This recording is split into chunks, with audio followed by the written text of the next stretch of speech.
Hi, my name is Raleigh Seamster, and I am a Senior Program Manager with the Google Earth Outreach team. Today, we're going to learn how to use My Maps to easily create and share a custom map on the web that will be a rich, compelling experience for your users. Through my experiences working with nonprofits and public benefit organizations, I've seen this tool be leveraged for all sorts of different uses. From crisis response to data journalism to indigenous land rights, activism, environmental monitoring, and more. So one of the things I've noticed is that it's a really versatile tool, and it really lowers the barrier to entry for making maps on the web. You don't need to know any code in order to get a map up and running on the web very quickly. So today I'm going to show you how to create an interactive map of your own. I am going to be using this example, which is a map of shark sightings off of the coastline of False Bay, South Africa. The data has been provided courtesy of our friends at the MAPA Project and Shark Spotters. And if you at home would like to follow along using My Maps, you can click on the Go to My Maps link just below this video on the right in order to launch My Maps and sign into your Google account. But if you miss anything, just don't worry. The video will be available to watch again on demand. And also there's a link below the video to a tutorial on our website that takes you step by step through creating this map. Finally, if any questions come up during this training, don't hesitate to ask them in the Q&A below, and we'll be there answering those questions as the training goes on. So let's get started. Google My Maps is a free, easy-to-use tool that allows you to create web maps. With Google My Maps, you can draw points and shapes anywhere on the web. You can add photos, videos, and text to those places. And also you can import locations from other data sets like spreadsheets or KML files.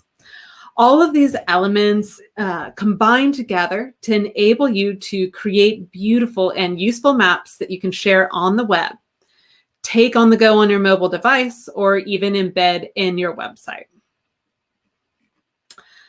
With My Maps, you can control who gets to view or edit your maps, and you can collaborate like in Google Docs.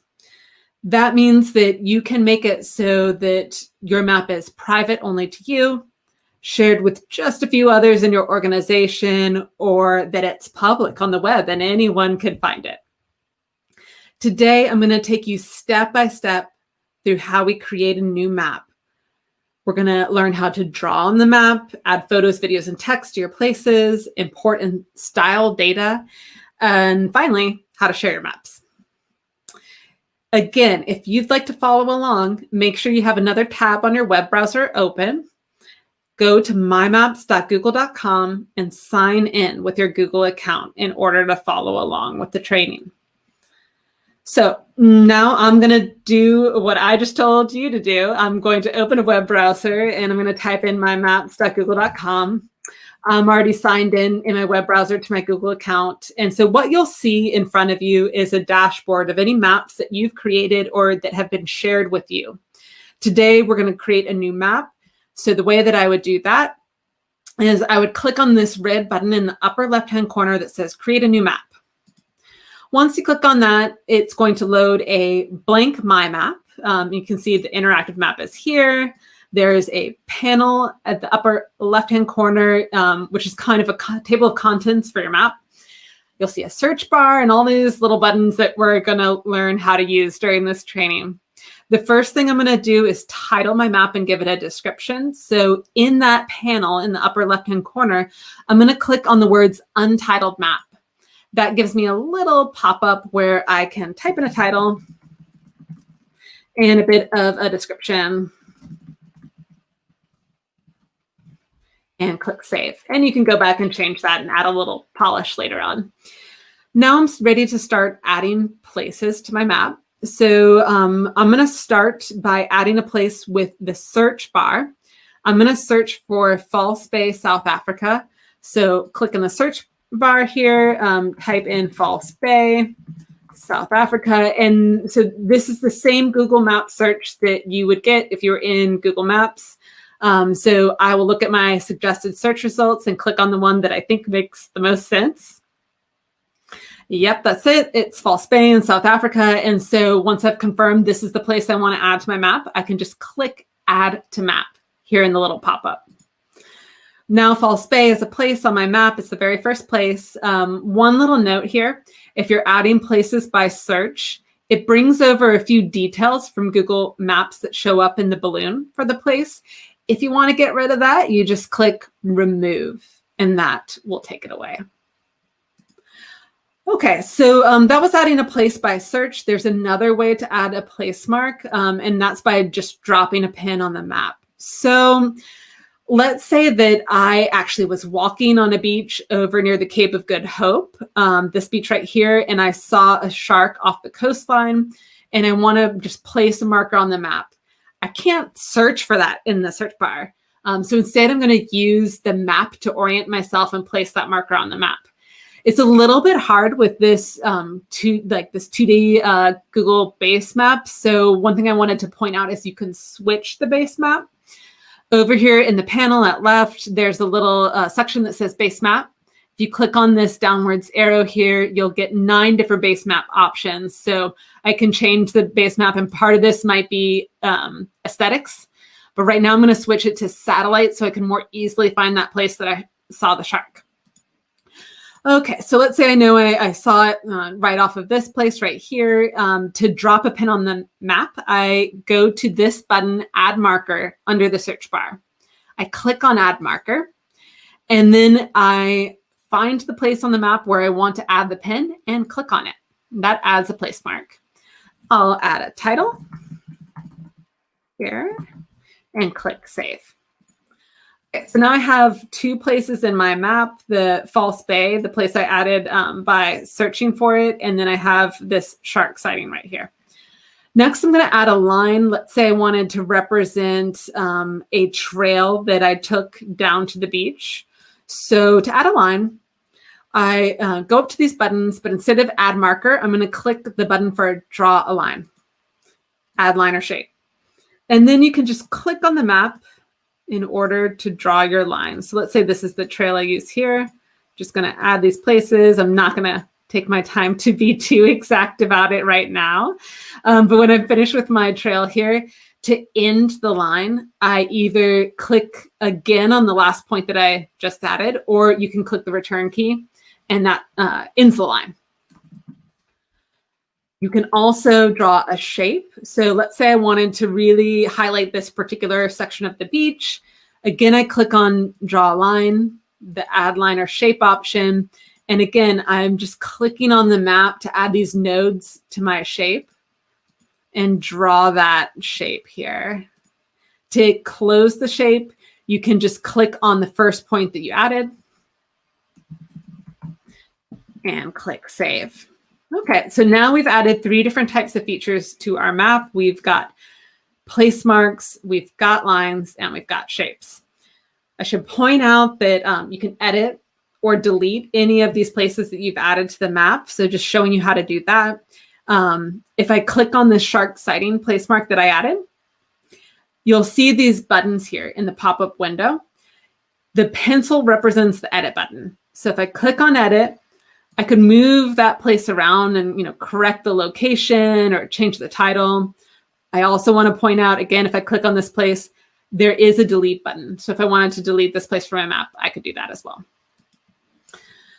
So we've added all these places to our map. Next, let's add some information to these places. So first, I want to show you how to add a description to your places. You click on the place and you click that edit button that I just showed you. And you can type a bit of description into this description field.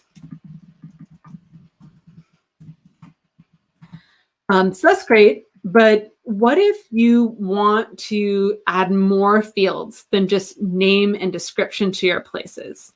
It's totally possible to do that in my map. So let's say I'm running a more scientific project and I really need to know who saw the shark because I've opened up this map to many collaborators. To add a field for who spotted the shark, I can open up the underlying data table for this map. So to do that, come over here to the panel, and you see this layer that all these places are in. There's these 3 vertical dots, which is the layer menu for this layer. If I click on that, I have this option to open the data table. And that opens a data table that is the underlying data table for my map. So each of the places on my map is a row in this table. And then there's a column for name and a column for description. If you click on the downward arrow next to any column header, you have the ability to insert new columns into this data table. So I'm going to insert a column for who spotted the shark, and I'll click add. And so now I've got that 3rd column, and if I click on any place within that layer, you'll see now I have name, description, and who as a field. I click edit, and then I can type in the name of the person who spotted the shark. So you can add multiple fields if you want to kind of collect structured, robust data along with your My Map. Another thing I should show you is how to style the features in your map. So that means change their appearance on the map, starting with place marks. If I click on the place mark and then click on the style button, which is represented by this little pink can tipping over here. If I click on that, I can change the color of my place mark. So you'll see it just dynamically updates there on the map. And then I can also change the symbol that's in the place mark. There's a few options available to me here that are the popular icons, but there's also this button for more icons. And if I click on that, I get access to a library of almost 400 different icons for My Maps that Google provides. So I'm going to filter this. You can search as well by keywords. So I'm going to find one of these symbols that has to do with a beach and select it. So now I've got a little umbrella here. You can also upload your own images if you want to use your own images as icons by clicking on more icons and selecting the custom icon button. So that's a cool tool as well. Okay, so we've changed the symbol and color of these place marks. Next, I want to show you how to style lines. So zooming in here, we have this line. It's kind of a thin black line here. So I'm going to pop the balloon for that trail and click the style button. Again, the paint can. You can change the color of the line. And you can change its width. So I can take this slider and make it thicker so it's easier to see. Then coming over to the shape that we drew over the beach, again, that style button, and you can change the fill of the polygon, as well as how opaque or transparent it is and the width. So I can play with that. So that's how you style your place marks, lines, and shapes. The other thing I wanted to show that you can add is photos and videos. So if I click on this shark sighting place that I added, you can see there is an add image or video button that's represented by the camera. If I click on that, then I'm able to choose from a number of different ways to add photos and videos. I can upload a photo on my computer. I can search for images on the web or add them by URL. I can select from my Google Photos album or Google Drive. And then if it's a video we're talking about, I can search on YouTube or add by a YouTube URL. So lots of options here. I already have a beautiful image of a shark that I have on my computer, so I'm going to select that and add it to my place. So you'll see it shows up here in the pop-up box. You know how it says 1 of 1? That means you can add multiple images or videos into your places, so you can have a carousel of different media associated with the place. So I'll click Save, and just to show you that video option, I'm going to head over to the False Bay place mark, click on that. Again, you add an image or video by clicking the camera. And then I'm just going to search on YouTube this time for great white shark. And you'll see I get a bunch of options. I can select the right one, and that video will show up associated with this place. So that is how you add photos and videos, descriptions, and style all of your places in your map. One important note about videos is that they must be published to YouTube and set to public in order to be able to add them into your map. So that's just important to remember. So far I've shown you how to add places to the map by hand, but what if you want to map a lot of places, like hundreds of places, and you already have that data in a spreadsheet somewhere? As long as that spreadsheet of places has location information in it, like addresses or cities or latitude and longitude, you can import it into My Maps and automatically map all of those places on the map. Each row of your spreadsheet will appear on the map according to the information in the location columns. So like if you have a column of latitude and longitude, or you have a column of addresses, each row will be plotted by what's in that column onto the map. And then all of the other information in the row will be displayed in the balloons. Then you can start styling the map based on attributes in the table and really start to have fun. So let's give that a try. The way I'm going to do that is first I am going to add a new layer to this map. And before I do that, actually, I'm just going to change the base map back to the planar Google map so it's easier to see what I'm adding. Okay, so I have my untitled layer. I'm going to go up here to the panel and click on the Add Layer button. Then that's going to add a second layer to my map right here. And you'll see there's a little button to import. I'm going to click on that. I have a bunch of different file types I can import. I'll get into that later. Right now, I'm just going to select a spreadsheet that's already on my laptop. It's a spreadsheet of beaches where shark spotters have been stationed. Once I select that spreadsheet, the first thing I'll be asked in this pop-up is which columns contain the location information. So your spreadsheet might have a column for street address and a column for city or zip or postal code. So you'd select those columns. This spreadsheet I'm working with has latitude and longitude, so those two columns are selected. I'll click continue. And then I'm asked to choose which column I should use as the title of my places. And this is really up to you. I'm going to select beach name and click finish. Then you can see that the map is going to reload and these new place marks have been added here. Each of these represents a different shark spotter beach. If I click on one of them, I can see all the other data that was in the spreadsheet for that beach. So latitude and longitude, what type of beach it was, and a bit of a description.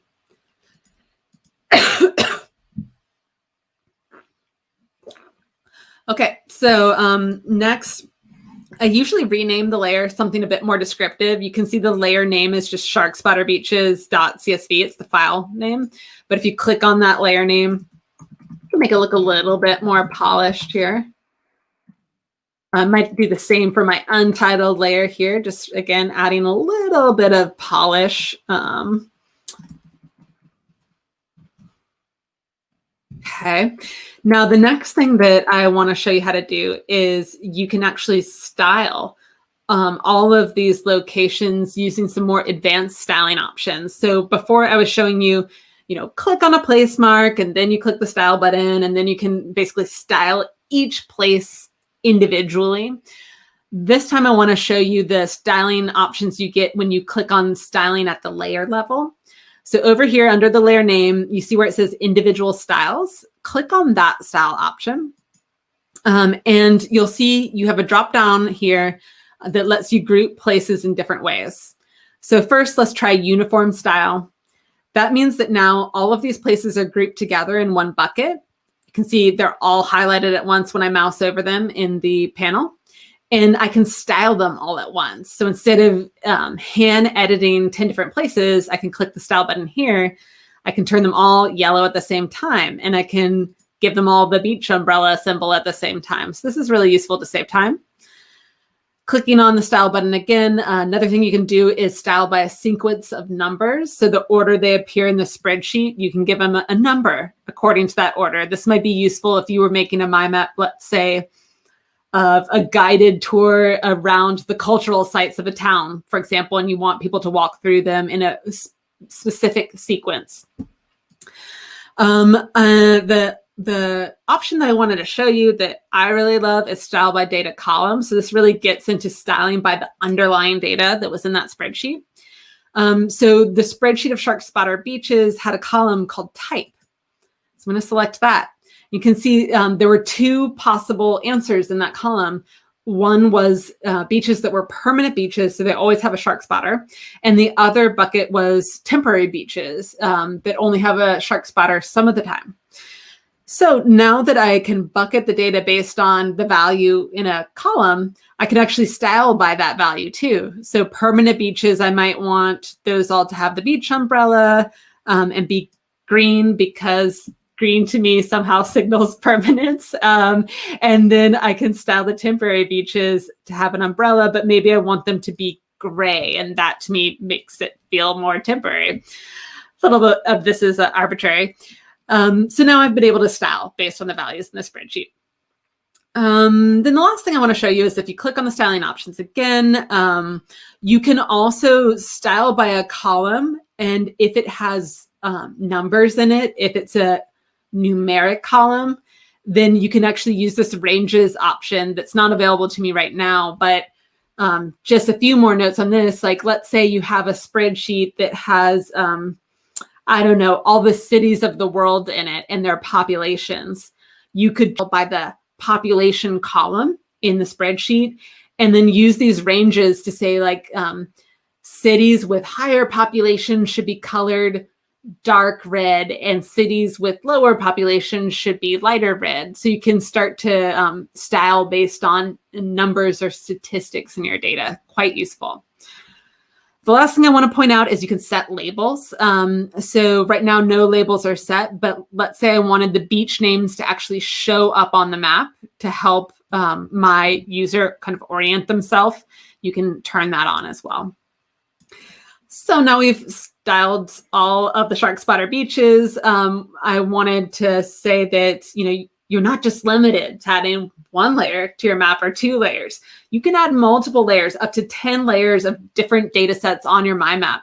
So I have another spreadsheet that's all the shark sightings that have been seen by shark spotters during a specific time period off of False Bay. So I'm going to add a 3rd layer. Again, the way you do that is by clicking on Add Layer in the panel. And then I'm going to import my shark sightings spreadsheet.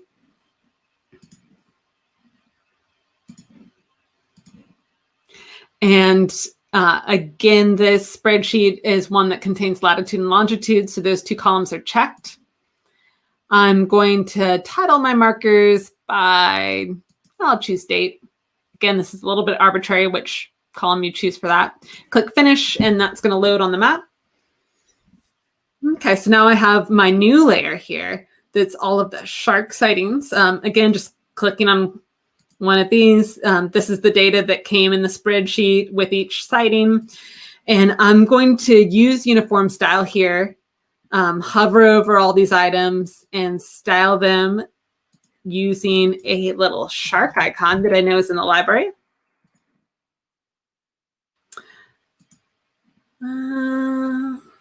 Maybe blue. Okay. All right. So now I've got all my sightings on the map. That's cool. And I will give it a better layer title. All right. So before I stop adding data sets, I wanted to add one more kind of data set. This one is a little bit different though. So we've been adding spreadsheets so far, but this one is not a spreadsheet. It's a KML or KMZ file. So if you're not familiar with that terminology, just a little bit of background. KML is the file format used to display geographic data in Google Earth and other Earth browsers. So I found a map of a marine protected area in False Bay. It's called Helderberg. So it's a map of the boundary of this MPA. It's already saved in the KML file format. And I can import this marine protected area boundary into my map. The way I would do that is back in My Maps, I would click Add Layer. I'm going to call this MPA. Then I'm going to click Import. I'm going to select the KMZ of the boundary from my computer, and I'm going to load that on the map. So it's a small MPA. If I zoom in over here, you can see it. So this is the MPA right over here. And I'm going to make the styling on that pop a little bit more. Maybe I'll make it red and make sure it shows up on the map a little bit more so it's visible. So that's how you would add a KML or KMZ file to the map. Being able to import KML can be really useful. So if you want to add map layers to your My Maps, a lot of maps already exist out there in KML format and are available for you to download and use as a layer in your My Map. Just to give an example, you might want to use this KML import option to bring in a map of census tracts or country or municipal boundaries, protected areas, or really in any kind of authoritative borders. You don't want to have to draw a county border or a protected area border by hand. That would be incredibly difficult. And these maps already exist out there on the web. So I highly recommend using KML import to bring in those kind of authoritative boundaries into your maps as layers. If you're totally new to maps and searching for the maps on the web, some good places to start might be government open data portals. They often have a section for GIS data, which if you're not familiar with GIS, that means geospatial information systems, map data. And you can look there for different kinds of maps that you might want to download and bring into your My Maps. If you're interested specifically into protected areas, protectedplanet.net has a very comprehensive data set of a database of protected area boundaries. So that might be another place to look too. Okay, so switching back to our map, now I want to show you our finished map. So this whole time we've been in edit mode. We're looking at the map from the point of view of an editor and what the editor sees. But let's look at what your audience, your viewership sees when they look at the finished map. In order to preview that, you go to the panel and you click on the preview button. That opens another browser tab and it lets you see the map as it looks to people who only have view permissions. They don't have edit permissions. So, they can zoom in and out. They can click on a feature on the map. This is the place mark I added a video to. So any video or image will be shown in the panel at left as a preview. And if the user clicks on it, they'll get a full screen and they can watch that video. And they can click on any of these points to examine the information that's associated with those places. Okay, so next I want to get on to how you start sharing your map, but there's a couple more points I should cover on data import first. So the first point is what kinds of files can you import to your My Maps?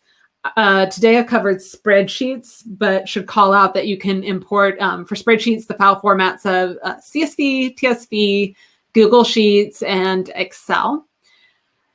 I talked a little bit about KML and KMZ, so we can import those file formats. And then there are two types I didn't get to cover just because of time today. One is GPX. So if you have a GPS device or you have a mobile app on your phone that collects GPS tracks or waypoints, if you can export it in a GPX format, you can import that onto your map and layer that. And then there's Google Photo Albums. So if you have a Google Photo Album and it has photos in it that have been geotagged, which means, for example, when you took the picture on your mobile phone, you had the location information on, then you can actually take that Google Photo Album and import it into your My Map and have all those photos be mapped onto the map in the location that they were taken, which can be pretty cool. There are some limitations on the size of the data set that you can import, which I've listed out here on this slide. So these are the caveats, and these slides are available for you to take a look at to make sure you're fitting within the limitations of My Maps. Then finally, if you do choose to import KML, most basic KMLs will import easily into My Maps. But there are some things that are supported in KML, like 3D models or historical map overlays that aren't supported in my maps. So there may be a few gotchas there that are outlined on this slide. You can take a look. Okay, so now that we've got that out of the way, let's talk about sharing our map. To share a link to your map, you click the share button in the panel, and then you'll be able to add people or groups to be able to view or edit your map. So that's like maybe if you wanted to share with a couple other people in your organization. Below that, you can see a list of who has access to your maps and whether they have view or edit permissions. And then down here, you can see the status of your map. So right now this is restricted and only people I've added above can open this map. But I can change that so that anyone with the link can open the map. So I'm going to do that now. And that means anyone on the internet is able to, if they have this link, they can open the map and view it. And so this would be the setting you would want to use if you want to, tweet this out or share it on a link from your website and you want anyone to be able to access it and view it. I also want to point out that you can embed this map on your website. So if I head on up here to the top of the panel and click on the overflow menu here, you'll see that I have the option to embed this on my site. If I click on that, I get a little bit of HTML code that I can copy and I can paste it in the source code for my website. The nice thing about that is it gives you an interactive map embedded straight on a web page, and you didn't need to write any code yourself in order to do that. So that's quite useful if you want to have the map on your web page. Finally, you can view your map on your mobile device in the Google Maps mobile app. So if you open up Google Maps on your mobile device and you look at the bottom of the screen and click on Saved, you can then scroll down and click on Maps.